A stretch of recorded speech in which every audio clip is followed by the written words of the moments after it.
Pour comprendre le tableau qui te permet de trouver les primitives de composer de la plupart des fonctions, il faut que tu te rappelles donc de ce tableau de dérivées des fonctions usuelles, que tu te rappelles de cette propriété, la dérivée d'une fonction composée n'est pas égale au produit des dérivées de ces fonctions. Là, on a une fonction qui est composée. Cette fonction, elle est composée de f et de g.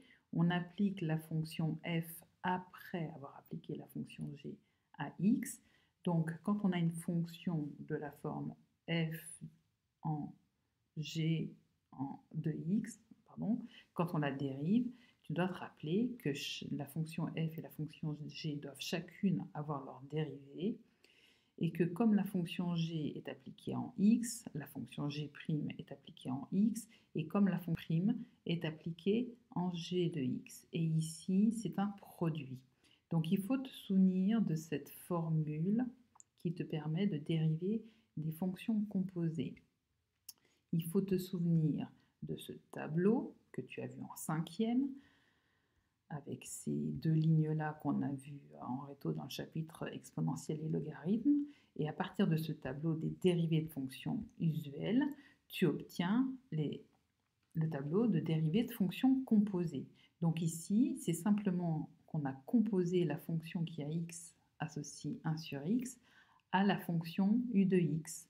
Donc la fonction f de x, elle donne l'inverse de la fonction u de x, 1 sur u de x. Et donc, comme ici, si on fait u' de x qui multiplie moins 1 sur 1, moins 1 sur u de x au carré, on obtient en fait la même chose que cette écriture-là.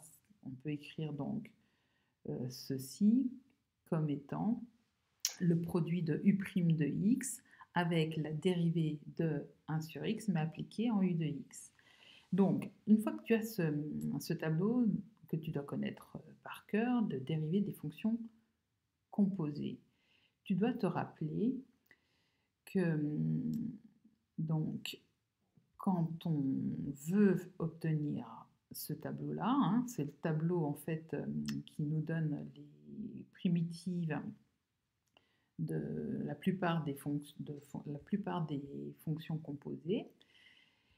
Alors, comme tu sais qu'une fonction grand F, c'est la primitive de petit f à condition que grand F' de x soit égal à petit f de x, et bien finalement, si tu regardes bien, tu reprends ce tableau-là et c'est comme si tu inversais ces colonnes. Au lieu d'écrire cette colonne-là en premier, tu écris cette colonne-là en premier et tu vas pouvoir en déduire celle-ci. Donc ici,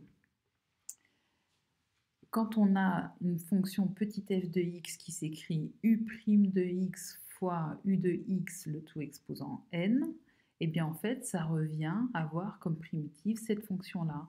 Il ne faut pas que tu te dises, tiens, mais où est passé le u' de x? C'est si tu n'as pas ce u' de x devant u de x exposant n, tu ne peux pas appliquer cette formule. C'est pareil ici, si tu n'as pas le u' de x au numérateur et que tu as 1 sur u de x le tout au carré, tu ne peux pas appliquer cette formule parce que, en fait, il faut bien penser que ce que tu utilises, c'est ce tableau-là. Ok?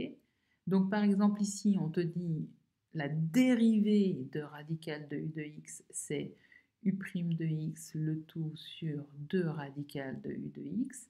Eh bien, l'équivalent ici, ça va être quand tu as u' de x sur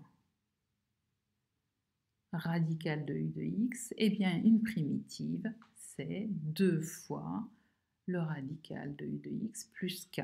Donc, le 2 qui est ici, en fait, il provient du 2 qui était ici, parce que dans ce formulaire-là, on a écrit u' de x sur radical de u de x et pas u' de x sur 2 radicales de u de x. Donc c'est comme si on avait multiplié cette fraction par 2. Et si on multiplie cette fraction par 2, ça veut dire qu'on était parti de cette expression multipliée par 2.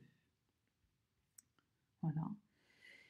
Alors, si tu regardes bien, moi, personnellement, je préfère me contenter d'apprendre cette ligne-là et ça me permet de retrouver ces deux lignes-là. Mais toi, si tu préfères, tu apprends par cœur cette ligne. Tu apprends aussi par cœur cette ligne. Moi, je préfère à chaque fois me ramener à celle-ci parce que je sais qu'elle me permet de retrouver cette ligne et cette ligne. Mais tu fais comme tu veux. Si tu as une bonne mémoire, tu apprends ces 3 lignes.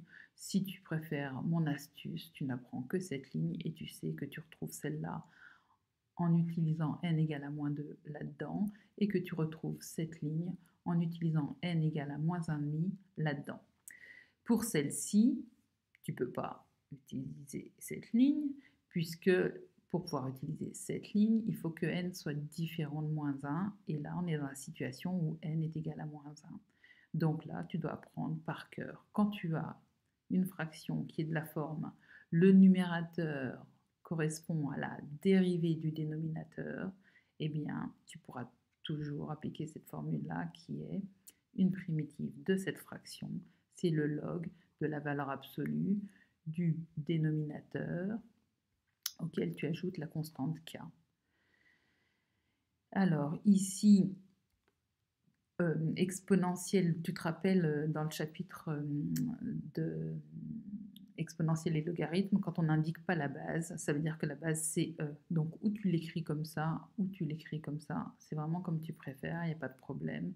Et puis là, c'est la même règle que pour les fonctions usuelles, il ne faut juste pas te tromper et bien te rappeler que le signe moins, c'est pour la primitive du sinus, et quand tu fais primitive de cosinus, tu n'as pas de signe moins.